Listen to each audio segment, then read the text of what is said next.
بسم اللہ الرحمن الرحیم۔ السلام علیکم dear students, welcome back to Mehr Ujala academy. تو آج ہم فرسٹ ایئر 11ویں جماعت کے امپورٹنٹ لانگ کوسچنس منظر ذیل اخلاق رذیلہ بیان کریں، جس کی 5 ہیڈنگس ہیں: جھوٹ، منافقت، تکبر، حسد اور غیبت۔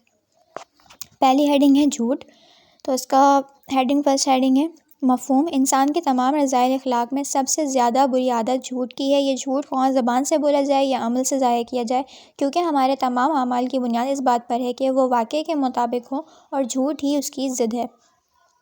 اس لحاظ سے جھوٹ نہ صرف یہ کہ خود ایک برائی ہے، بلکہ دیگر بہت سی اخلاقی برائیوں کا سبب بھی بنتا ہے۔ قرآن کی روشنی میں قرآن مجید میں جھوٹ کو سخت الفاظ میں مذمت بیان کی گئی ہے اور اس سے بچنے کی تلقین کی گئی ہے، جیسا کہ ان آیات کریمہ سے ظاہر ہے۔ بے شک اللہ اس شخص کو جو جھوٹ اور ناشکرا ہے ہدایت نہیں دیتا، اور جھوٹی بات سے بچتے رہو۔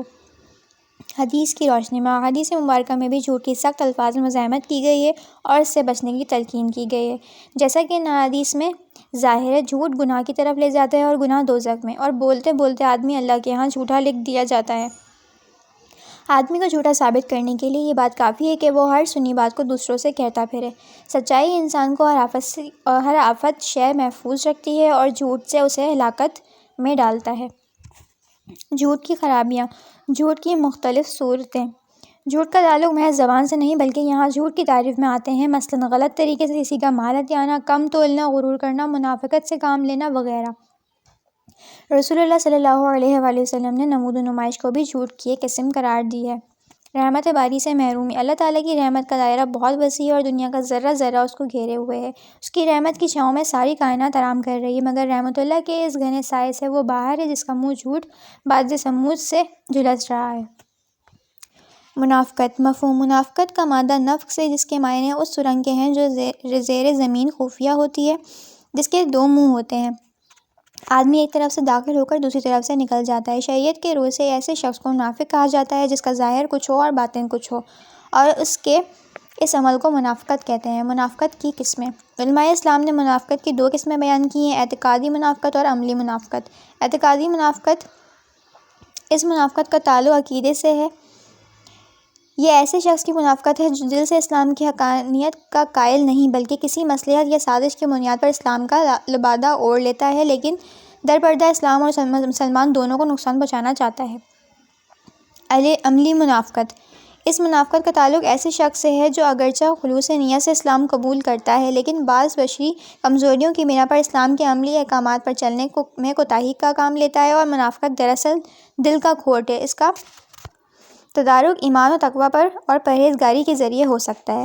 قرآن کی روشنی میں قرآن مجید میں نہایت شدید الفاظ میں منافقت کی مذمت بیان کی گئی ہے، اور اسے بدترین عیب و گناہ قرار دیا گیا ہے، جیسا کہ اس آیت سے ظاہر ہے: بے شک منافق جہنم کے سب سے نیچے طبقے میں جائیں گے، اور تم کسی کو ان کا مددگار نہ پاؤ گے۔ حدیث کی روشنی میں احادیث مبارکہ میں بھی منافقت کی شدید مذمت بیان کی گئی ہے، جیسا کہ ان احادیث سے ظاہر ہے: 4 باتیں جس شخص میں ہوں گی وہ خالص منافق ہے: جب بات کرے جھوٹ بولے، امانت میں خیانت کرے، وعدہ خلافی کرے، جھگڑا کرے تو گالیاں بکے۔ منافقت کی خرابیاں۔ منافقت کی ایک بدترین اخلاقی برائی ہے، اسے قول و فعل کا تضاد بھی کہہ سکتے ہیں۔ اللہ تعالیٰ کے ہاں یہ بات انتہائی ناپسندیدہ ہے کہ انسان منہ سے ایک بات کہے اور عمل اس کے خلاف کرے۔ تکبر۔ مفہوم۔ انسان میں جب کوئی وصف یا کمال پا جاتا ہے تو قدرتی طور پر اس کے دل میں یہ خیال پیدا ہوتا ہے کہ کوئی اخلاقی عیب نہیں، لیکن جب یہ خیال اس قدر ترقی کر جاتا ہے کہ وہ لوگ جن میں یہ وصف نہیں پایا جاتا یا کم پایا جاتا ہے انہیں اپنے آپ سے حقیر سمجھنے لگتا ہے، تو اس کو کبر اور اس کے اظہار کو تکبر کہتے ہیں۔ گویا تکبر کے معنی خود کو بڑا اور برتر ظاہر کرنے کے ہیں۔ تکبر کے اسباب۔ تکبر کے بہت سے اسباب ہیں، لیکن عام طور پر دنیا دار اور مادہ پرست لوگ جن کے چیزوں پر تکبر کرتے ہیں وہ یہ ہیں: حسب نفس، احساس، حسن و جمال، کثرت و مال اور دولت، اولاد، برادری وغیرہ۔ چنانچہ اس تکبر اور احساس برتری کی وجہ سے ایسے لوگ عام لوگوں میں اٹھنا بیٹھنا، کھانا پینا، بات چیت کرنا اپنی شان کے خلاف سمجھتے ہیں اور انہیں حقیر جانتے ہیں۔ تکبر شیطانی فعل۔ دنیا میں سب سے پہلے تکبر کا اظہار شیطان سے ہوا۔ جب اللہ تعالیٰ نے فرشتوں کو حکم دیا کہ حضرت آدم علیہ السلام کو سجدہ کریں تو سب سجدہ بجا لائے، لیکن شیطان نے تکبر کا اظہار کرتے ہوئے انکار کر دیا۔ قرآن کی روشنی میں قرآن مجید میں تکبر کی سخت الفاظ میں مذمت بیان کی گئی ہے، جیسا کہ ان آیات کریمہ میں ظاہر ہے: بے شک وہ ان لوگوں کو ہرگز پسند نہیں کرتا جو غرور نفس میں مبتلا ہوں۔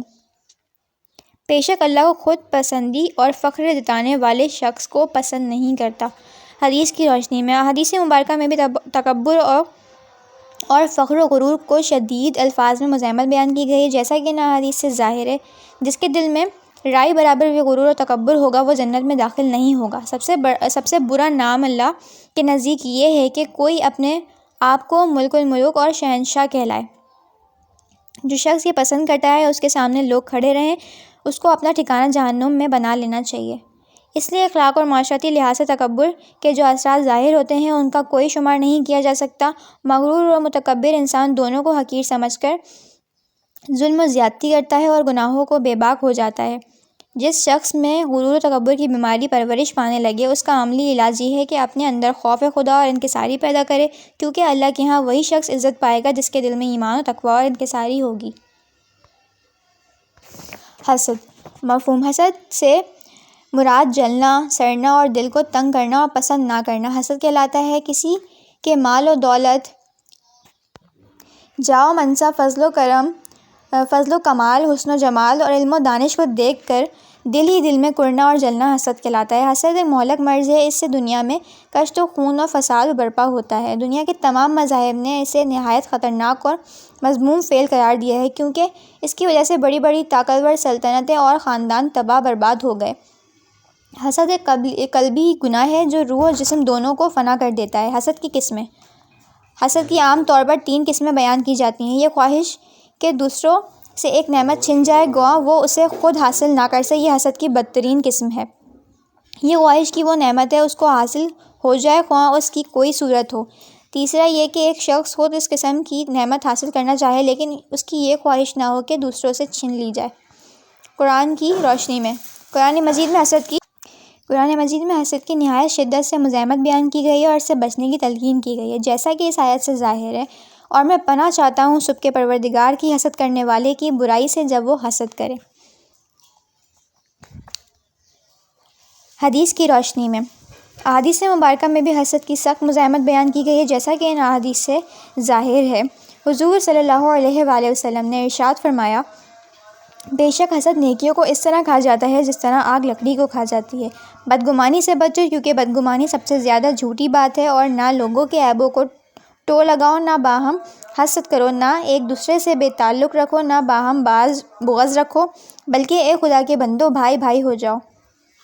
پس منظر والا آیت و حدیث سے ظاہر ہوتا ہے کہ جس معاشرے کی بنیاد عدل و انصاف پر نہ ہوتی وہاں کے لوگوں کے دلوں میں خود بخود سرکشی کا جذبہ پیدا ہو جاتا ہے اور ان کے دلوں میں آتش حسد بھڑک اٹھتی ہے۔ جس شخص میں حسد پیدا ہو جائے وہ کبھی قانع نہیں ہو سکتا۔ حاسد کے دل میں سوائے نفرت کے کوئی شریفانہ جذبہ نہیں ہوتا۔ حسد کرنا خدا کی رضا اور منشا کے خلاف ہے، اور حسد کرنا اللہ کی ناشکری کا بہت بڑا ثبوت ہے۔ حسد کرنے والوں کو اللہ تعالیٰ کے اس فرمان سے سبق سیکھنا چاہیے، اور خدا نے جو تم میں سے ایک کو دوسرے پر فضیلت دے رکھی ہے اس کی ہوس نہ کرو۔ اس طرح حسد اور سرکشی کو روکنے کے لیے رسول اللہ صلی اللہ علیہ وآلہ وسلم نے فرمایا، اپنے بچوں کے درمیان عطیہ اور بخشش میں مساوات کا برتاؤ کرو۔ لاسٹ ہیڈنگ ہے غیبت۔ مفہوم غیبت کے معنی یہ ہے کہ کسی کے پیٹھ پیچھے اس کا ذکر اس طرح کرنا کہ اگر وہ خود سنتا تو پسند نہ کرتا۔ یہ مرض ہمارے ہاں اس قدر پھیلا ہوا ہے کہ دنیا کی کسی بھی قوم، کسی بھی فرقے، کسی بھی مذہب میں اس کی نظیر نہیں ملتی۔ بالغرض مسلمان کو اگر طاقت کے زور سے اس مشغلے سے روک دیا جائے تو یک لخت ان کی تمام مجلسیں بے رونق ہو جائیں گی۔ عجیب تماشا ہے کہ سب جانتے ہیں کہ یہ بری حرکت ہے لیکن اس میں کچھ ایسی دلچسپی کہ چھوڑی نہیں جا سکتی۔ اس لیے غیبت سے مراد کسی شخص کی غیر حاضری میں اس کی وہ برائی بیان کرنا جو اس میں موجود ہے۔ قرآن کی روشنی میں قرآن مجید میں نہایت شدید الفاظ میں غیبت کی مذمت کی گئی ہے اور اس سے بچنے کی تلقین کی گئی ہے، جیسا کہ اس آیت مبارکہ سے ظاہر ہے۔ تباہی ہے ہر اس شخص کے لیے جو منہ در منہ لوگوں پر تان اور پیٹھ پیچھے برائیاں کرنے کا خوگر ہے۔